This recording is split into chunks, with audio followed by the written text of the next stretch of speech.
So as you can see, it's sort of like a gray, rainy day, and I want to do two things. I want to show you how fun actually Metro Line 1 is. It's like going to be a line that you use a lot as a tourist here. There's just so much on it. I want to show you how to use it.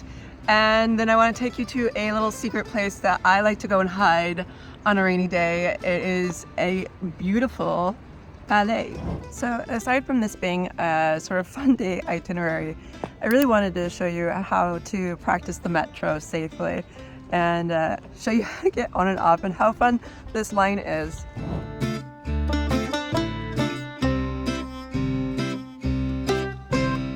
Okay, we're going to start here at Hôtel de Ville, and we're going to be using a Navigo Easy Pass. I have a brand new video all on the Metro Pass and how to use the Metro, so I'm going to link this also down below. So watch that if you have questions about how to use this. There are a number of different Metro access here, but the one that I always use is right here from the post office and BHV. I'll show you right over here. Here is the entrance I tend to use. It's right in front of BHV, and you can confirm there's line 1. We're gonna go down. My dear, have a service and very sir. Then have that news.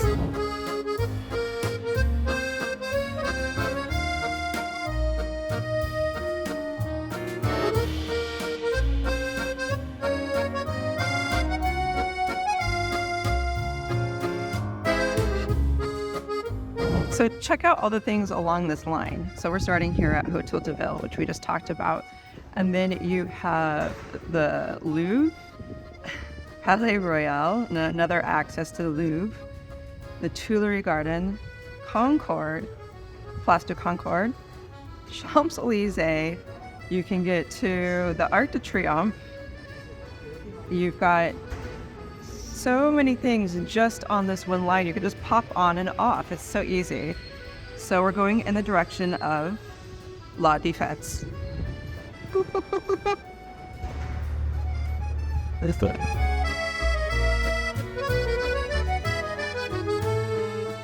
Never feel rushed to catch a train. They come so frequently. This one comes in 2 minutes, the next one, and the one after that is in another 6 minutes.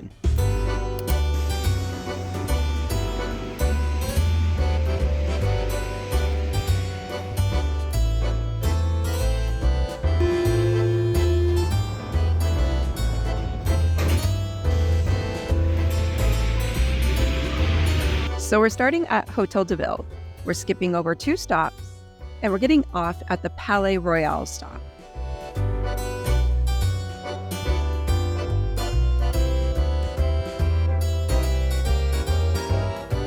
So these are all the exits you can take. Take which whenever you want. But if you want to take the exit that I am with the pretty metro entrance, it's this one with the theater, Place Colette. So you're gonna look for exit number 5.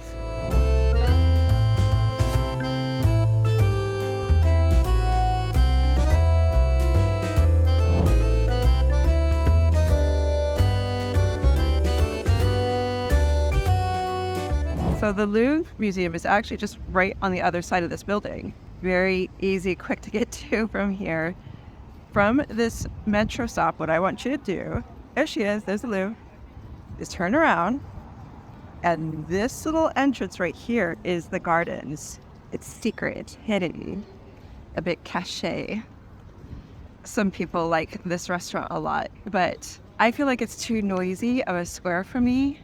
There's lots of traffic and people passing by, and I prefer the calm of these beautiful gardens. I'm going to show you where I love to have lunch, especially in the spring, summer, and early autumn when it's so beautiful outside.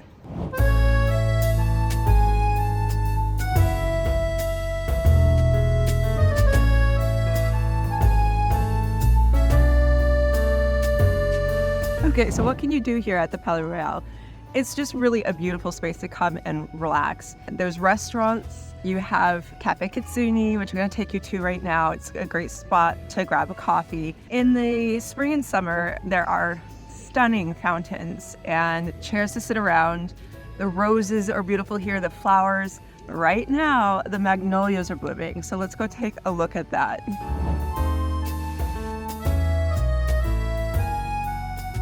Originally called the Palais Cardinal, the Palais Royal was built in 1633 for Cardinal Richelieu, one of France's most influential historical figures.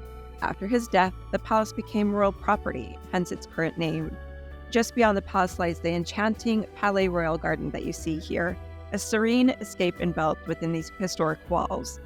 Established in 1634, these gardens were the first of their kind in Paris to be open to the public, setting a precedent for urban royal gardens throughout Europe. Surrounded by neatly trimmed lawns and lined with elegant lime and chestnut trees, the garden serves not only as a historical monument, but as a tranquil heaven for Parisians and visitors alike.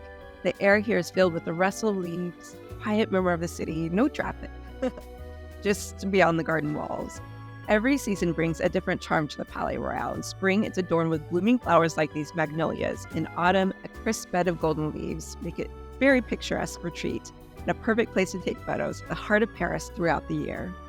So while the magnolias are absolutely beautiful this time of the year, you can see, for those of you who love roses, it's just all roses, all surrounding this whole entire, and they're just ancient varietals.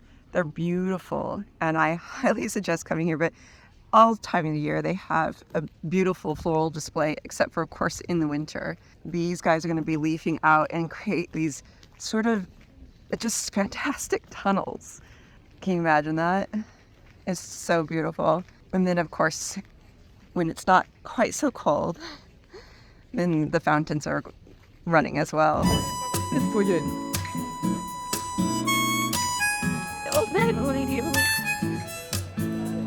Salut les citoyens, apéritif.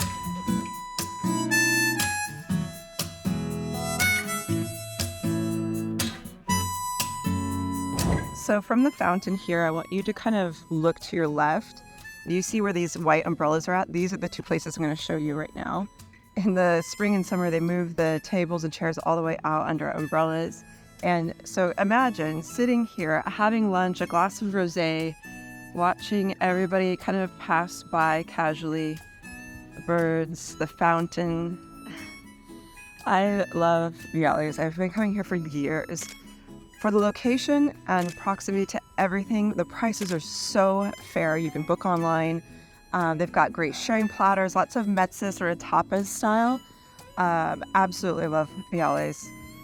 So if you're doing this itinerary and it's closer to lunchtime, come here. I am stopping off at Cafe Kitsune for a chai latte. They make some of my favorite chai lattes.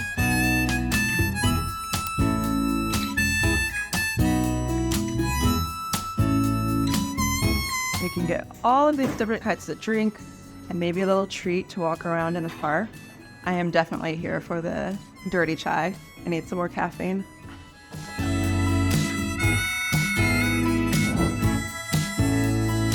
Coffee. Every time I come here, I get to meet the most amazing people. It's just convivial here. I don't know why. A lot of residents come here and foreigners and tourists in the know. And I always meet the most fun people. I just met the cutest couple, and I won't share their photo, but I took photos of them. She was really shy about it, but it was so cute. But now we're gonna take the metro again. We're gonna go up to Champs-Élysées because I want to show you around a little lunch spot, my secret spot I mentioned. Don't worry. We're gonna do a loop, and I'll take you back through to the Tuileries and the Louvre, but that's a little bit later on. Let's go ride the metro. I'm gonna go back out the way that you came in and down through the pretty metro entrance. And we're gonna use the exact same line. We're just gonna go in the same direction. We're just gonna go up a few stops. Don't forget that every time you enter the metro again, you need to scan your card or use one of the paper tickets. Each one's a new ride. Super easy. Again, we're going in the direction of La Défense.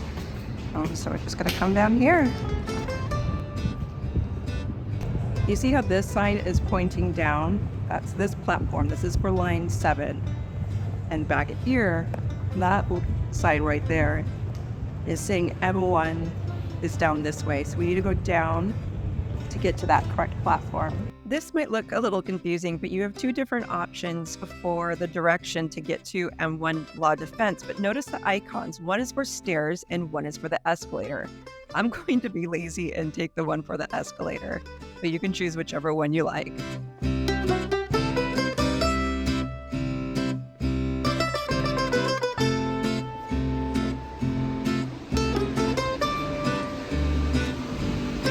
We're going to skip over the Tuileries and Concorde stops and get off at Champs-Élysées.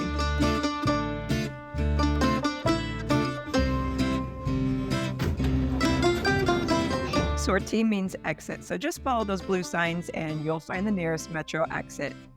This is your friendly reminder that once you go through those turnstiles, your ride is over. So if you want to enter the metro again, you need a new ticket, all right? So as we go through these turnstiles here, you will see the blue sortie signs right there. But notice the one on the right. It says Petite Palais. So that's the exit that we are going to choose.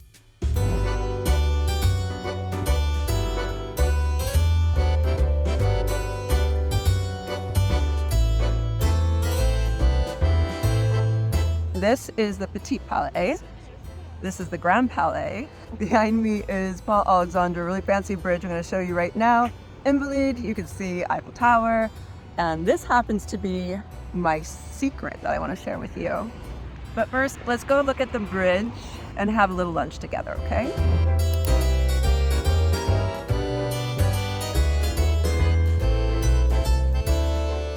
Spanning the Seine, the Pont Alexandre is not merely a bridge, but a grand symbol of artistic and architectural achievement in Paris. Inaugurated in 1900 for the World's Fair, held to showcase the pinnacle of modern innovation, this bridge was named after Tsar Alexander III, marking the Franco-Russian alliance. You'll notice the bridge is adorned with exquisitely detailed Art Nouveau lamps, cherubs, nymphs, and winged horses at either end. These sculptures are more than just decor, they celebrate the alliance between France and Russia, with each detail meticulously crafted to symbolize the turn of the century's optimism and elegance. The bridge's single-span steel arch is a marvel of engineering, designed to not obstruct the view of Champs-Élysées or Les Invalides. It's a romantic spot to take photos and take in not only the River Seine, but a view of the Eiffel Tower. So I just came up, I'm not even a block and a half from the Pont Alexandre Bridge, and directly behind a Grand Palais, this is the restaurant I'm taking you to. And for reference, Champs-Élysées is right there. This area is full of very expensive restaurants, or on the Champs-Élysées, not very good restaurants. This one is the perfect mix of great location, classic French dishes, affordability, on a corner that's not too busy. You've got a terrace inside and out. We're gonna go and have lunch together. Je pense ici. Merci. All right, darlings, hopefully you are enjoying this little day trip. You are feeling more confident about the metro. You've got some ideas and inspiration for your trip to Paris. We're gonna have some lunch now, and then we are going to one of my favorite spots in Paris. I can't wait to share it with you.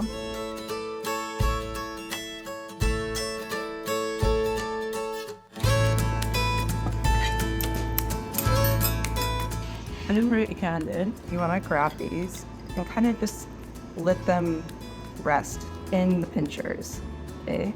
The one thing you don't want to do is continue to squeeze, because you're going to release the pressure on this, and then the shell will slide out.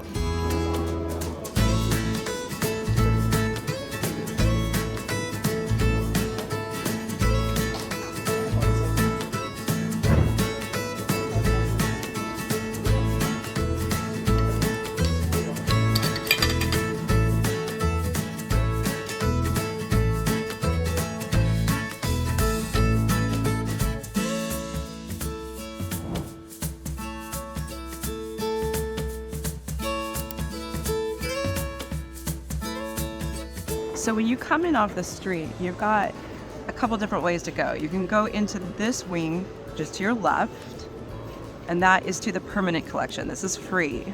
You can go out to the gardens. It is very beautiful. And normally there's a cafe open, I'll take you out there in a little bit. And then in this direction, to your right, is the temporary exhibit.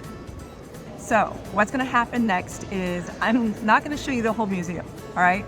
I will, though, link a video tour of this new temporary exhibition because you might be interested in that. So if you want to see it, click.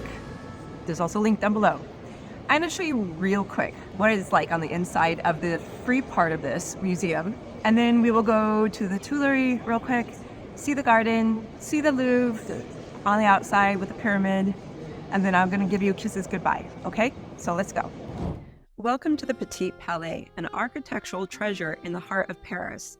Built for the 1900 Exposition Universelle, the same World Fair that introduced the Pont Alexandre Bridge, this stunning edifice is a testament to the Belle Époque period of art and culture in Paris. Designed by architect Charles Giraud, the Petit Palais stands opposite its sister, the Grand Palais, as a harmonious blend of classical and modern styles, characterized by its grand round arches, large dome, and intricate ironwork. When you step inside, you enter just an amazing realm where art and history converge. The Petit Palais is home to the City of Paris Museum of Fine Arts, offering an impressive permanent collection that spans from antiquity to the early 20th century. Here, visitors can admire a diverse array of works, including Greek and Roman antiquities, Renaissance masterpieces, and exquisite French paintings and sculptures up to the modern period. Noteworthy pieces include works by Rembrandt, Poussin, Courbet, and Delacroix, providing a comprehensive overview of the European art scene. One of the highlights of the Petit Palais is its commitment to accessibility. The museum is proud to offer free entry to its permanent collections, inviting everyone, regardless of background or budget, to explore these cultural riches. This initiative ensures that art remains a vital, accessible part of everyday life, reflecting the museum's dedication to education and cultural enrichment. In addition to the permanent collections, the Petit Palais also hosts various temporary exhibitions throughout the year, often my favorite. They explore thematic or innovative subjects, further enhancing its appeal and broadening its audience. They also often offer workshops, so be sure to check their website for what's going on when you are visiting Paris. As you wander through the elegantly curved spaces, the Petit Palais not only offers a visual feast of art, but also serves an enduring symbol of the city's ongoing commitment to cultural heritage and public accessibility. Beyond the stunning exhibitions and grand architecture of the Petit Palais lies a hidden gem, one of my favorites, often overlooked by many visitors, the tranquil gardens. These lush, quiet retreats within the palace offer a serene escape from the bustling streets of Paris. The gardens were envisioned as an integral part of the visitor experience, a place where art and nature harmonize to create an oasis of peace. Architect Charles Giraud carefully planned these spaces to complement the elegance of the building, featuring a central garden that serves as a natural counterpart to the grandeur of the surrounding art and architecture. I just love these spaces. Again, they're free. As you wander through the gardens, you'll find yourself surrounded by an array of carefully selected plants and flowers that bloom in a spectrum of colors throughout the year. The layout is symmetrically aligned with the building's design, creating a visual and spatial flow that leads visitors naturally from the art indoor to the beauty outdoors. The gardens feature a variety of ornamental shrubs, small trees, and flower beds arranged in a formal pattern that echo the Belle Époque style of the palace. Now, central to the garden's charm is its secluded courtyard, enclosed by the palace's semicircular colonnade. This hidden courtyard is adorned with mosaic tiles and features a collection of statues and small fountains that add to its super enchanting ambience. So certainly different times of the day, it is better to come and visit this, but honestly, the garden is a beautiful and quiet, calm space for you to come and have a cup of coffee. And I mean, this is free. This is free. It's just the temporary exhibits that you pay for. So this is pretty amazing considering how hyper-central you are in Paris. I always suggest if you're like overwhelmed with the city, or maybe you just don't want the crowds of the Louvre, this is it, okay? So, as promised, I'll take you into the Tuileries now. Whew, that was fun. I hope you enjoyed that. So I'm going to show you the walk from here to the Tuileries garden. there's a few things I want to show you along the way. What you want to do is, leaving Petite Palais, you want to take a left towards the river. It's like you're going to go back to the bridge, but then we're going to take a left and head back towards the Louvre. There's a little secret back here. Do you see the colors? This sculpture is so much fun to take photos next to. Let me show you. This is Jeff Koons' Bouquet of Tulips, a striking sculpture that presents a cluster of colorful tulips held aloft as if in a hand, similar to the Statue of Liberty. This contemporary artwork was gifted to the city in 2016 and symbolizes solidarity and remembrance for the victims of the 2015 terror attacks in Paris. The sculpture, both controversial and compelling, is crafted from high-tech polychromed bronze, stainless steel, and aluminum. It challenges the viewers with its blend of pop culture and profound meaning, adding a modern twist to Paris's historic landscape. So for perspective, again, there's the Petite Palais, Eiffel Tower, giant tulip sculpture. Right there, through those trees, is the Tuileries and Place Concorde. Super close. Super close. You know, sometimes, I'm gonna preach this again, walking sometimes is better than taking the metro, okay? So don't ever forget that. You miss so much by not being on the boots on the ground, like a pigeon on top of a lamppost. Don't want to miss that. We're just gonna walk on this sidewalk till it runs to an end. Right here. Right there. Then you're at Place Concorde. I'm not kidding. Super close.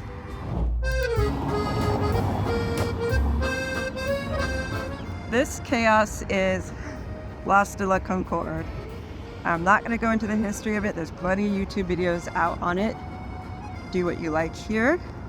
But your goal for this itinerary is just to safely cross over to the other side, because that's the start of the Tuileries Garden, where the Louvre is at.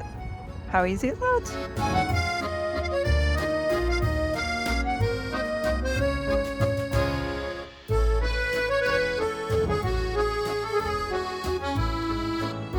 The Tuileries is sort of straightforward. You've got this main central alley here.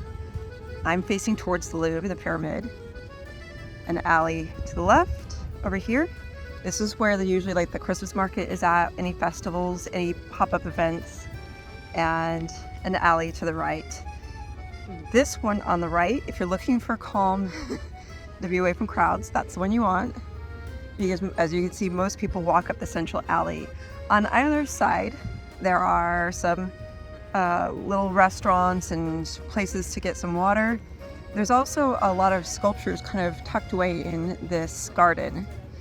So if you're looking for the fountains where everybody takes their pictures up, it's up here. I'm going to show that to you right now.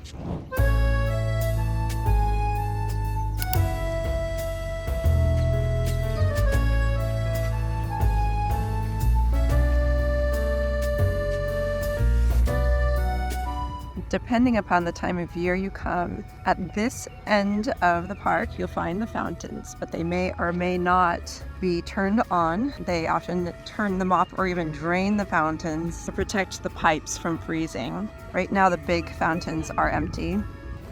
As promised, we are doing a big loop, so I will take you back to the Palais Royal metro, the pretty metro stop that we went to, so that you can get back to line 1 and get back home. If you remember, the Louvre was only a block away from that metro stop.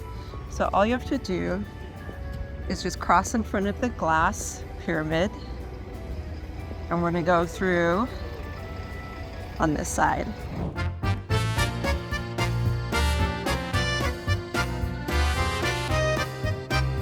And here we are, back to square one. I hope that you enjoyed this tour, itinerary, learning more about how to take the metro successfully. And I wish you a wonderful day, a beautiful trip. Bon voyage. À bientôt. I'll see you soon. Bisous.